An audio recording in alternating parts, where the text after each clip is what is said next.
जी अस्सलाम वालेकुम जी, मेरा नाम मकबूल अहमद है।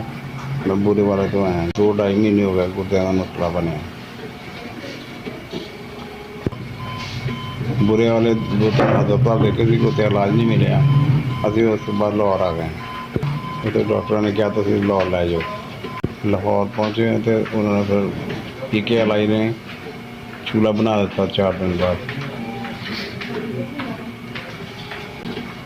उन्होंने चूल्हा बनाता सी, लाइन नहीं पाई सी।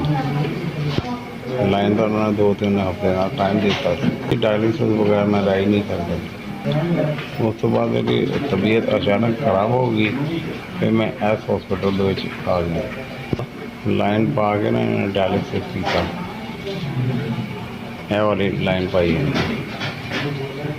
लाइन भी पै गई।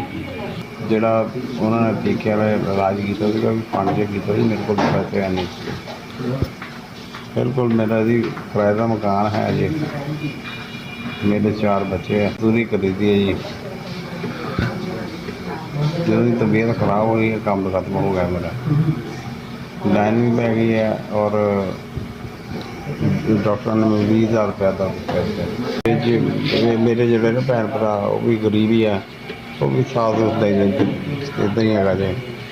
ਬਸ ਮੇਰੀ ਮਦਦ ਫਰਮਾ ਦਿਓ।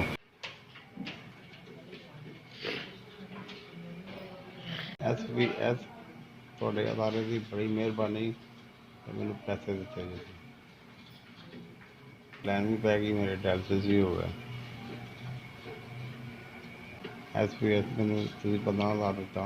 बड़ी बहुत बहुत मेहरबानी, बहुत बहुत शुक्रिया, बहुत बहुत शुक्रिया। अल्लाह पाक का सेहत तंदुरुस्ती दे, अल्लाह आसानियाँ करे साढ़े हाथ, अल्लाह कारोबार च बरकत पाए, अल्लाह तुहानू सेहत तंदुरुस्ती अता फरमाए।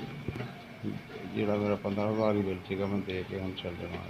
एस थोड़े अदारे का बहुत बहुत शुक्रिया, बहुत बहुत शुक्रिया। और मिल गए मैंने।